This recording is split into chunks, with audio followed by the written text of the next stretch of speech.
Hi, everyone. I'm Kristen Walker, an MTSS facilitator with Everett Schools, and I'm back here again with Dr. Kaylee Mitchell for our second video in our short series here on helping our children respond to stress.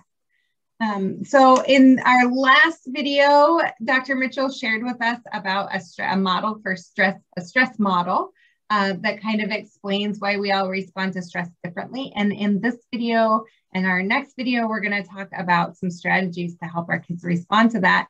This one being the idea of an opposite action. So Dr. Mitchell, what is an opposite action?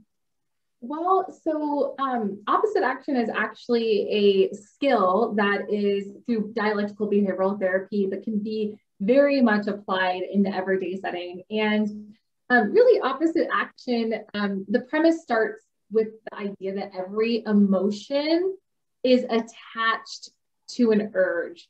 The opposite action is really just doing the opposite of what your urge is. And we'll dive into that in just a second here. But okay, I know you know this intuitively, and this is something we do understand, is that an emotion is attached to an urge or an action. And so here are some examples. Sadness. So when we're sad, we're feeling depressed, or we're down, we often want to hide. We retreat. The behavior might be difficulty getting out of bed, feeling, sluggish, kind of operating slower. And so retreat and withdraw is attached to sadness. Another example of this is anger. So when somebody is angry, you tend to want to attack or go after. And so what happens is we have these emotions, and when we have these emotions at a really intense level, we want to act in a way that is associated with that. Another one I really love is jealousy. So another good example is when we feel jealous of something, we tend to want to control that situation or kind of cling tightly, maybe to that person or that item or that thing that we are jealous about. So think about it, and you might take a moment to think about the last time you had some of these big emotions and kind of what your urges was. But the same thing goes for our children, okay? And so what we want to do is we want to take some time and think about this association and help our kids identify their emotions and then recognize what their urges or what they feel like doing, so that then we can do the opposite of that, and that'll actually help us feel better. So that's opposite action. So let's kind of break this down for a second. So opposite action. Okay, so number one, you do have to identify the emotion, okay? So if you want your child to feel that emotion less intensely, and help them move into a different emotion, you might say well, what are you feeling right now? And for some of the younger kids, Kristen, we would really, we probably might use choices, are you feeling more happy and surprised, or are you feeling more sad and down? We might help identify that for the older students in development stages. Students are going to be able to identify what their emotion is. Once your child has identified their emotion, we really, we want to ask them, what does that make you want to do? Okay, so I'm really upset and angry right now, and I'm really mad because my sibling, my sister here, just stole my toy and won't let me play with her, and she's taking it away from me, and I'm super mad. And okay, so what do you want to do? What does it make you want to do? Well, I want to steal it back, or I want to slap her, or I want to go after her and attack her. So you have to help guide them through the questions. And it's also sometimes really helpful to do a reflective question. Parents do this a lot of times naturally, oh, so you're feeling angry. I hear you say you feel angry. Does this make you want to scream or attack or hurt your sister? For those kids that are younger.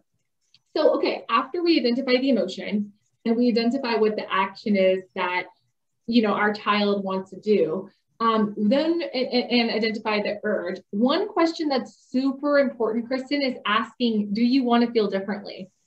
Because here's the thing, a coping skill is not going to work. This particular coping skill is not going to work if the child does not want to feel differently. We aren't going to be able to help them do the opposite of their urge. Instead, a coping skill, like just kind of riding through your emotions, feeling everything out, or something that would help with a physiological response, which we'll talk about in another video called cold water, would work better. Opposite action only is going to work if that child is ready to shift their mindset. And so the question of like, do you want to feel differently? Is this something that you want to problem solve? And if they do, then help them figure out an action that they can do that would be the opposite. So let me give you kind of example. It might help a little bit. But okay, let's say your child is withdrawing to their room. And when you ask about it, they're like, I'm feeling super bummed out. I have no friends. Everybody hates me. You know, we hear this kind of stuff a lot because it's pretty volatile in the child world. We know this in the social world. And so you say, well, I hear that you're like feeling, you know, maybe angry or sad, and the child identifies like, yeah, they're feeling really sad and lonely and just very left out. And I can tell, you know, that you're retreating to your room. So then you're identifying, okay, they're sad, and now they're retreating to the room. That's their urge and their action. And so then that's a good opportunity to work with your child and help them do opposite. Well, what might be, can we practice, can we try out opposite action? Like, what might be the opposite of this? What might get you going and help you feel better? Oh, coming out of your room. Oh, making a phone call to a friend or to somebody who can initiate a social situation.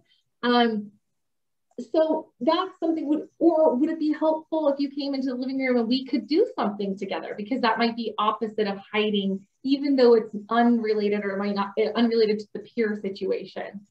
So opposite action is a strategy that is research-based and a strategy that often helps people when they are in the cognitive place. So not on fire, not stop and roll, but in the cognitive place to make that shift in their feelings. So that's a little bit about opposite action.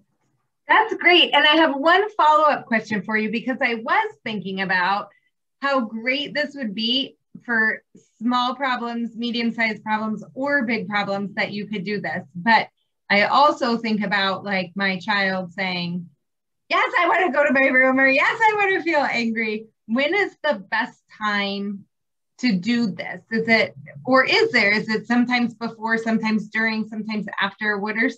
How do I know my child is in the right cognitive space to kind of not lash out more or not want to participate? How can I pay attention to when is the right time? Yeah, and that's where I go back to asking the child of the question of, I can tell you're upset. I can tell you're angry. Do you want to feel differently? And if it's that they want to feel differently and they say yes, or, you know, maybe, then they've bought into the idea of shifting their mindset and bought into the idea of opposite action. The other thing is, Kristen, too, what we always have to know about coping skills is coping skills are practice. You can't just learn to do paced breathing or take a deep breath and all of a sudden it works in every scenario, you know? So that's what's really fun about coping skills is, you know, we try them out, we practice. So identifying, and another thing you can do too is I always like rating scales. So the stress model has a 0 to 100 rating scale. And you could do, I would break that down even simpler, like a 1 to 5, like 5, I'm on fire, 1, you know, I'm super calm, and everywhere in between. And for older kids, a 1 to a 10, you can break it down further. And you might just even ask your child, like, hey, I can tell you're experiencing a big emotion right now. On a scale of 1 to 5, are you on fire or calm, or where are you at in between? Oh, you're a 3, or oh, you're a 4. Oh, that's pretty high. That's kind of emergency-esque. Well, opposite action is not going to work at like a level 4 or 5. That's emergency. That's a stop, drop, and roll. We need to put out the fire.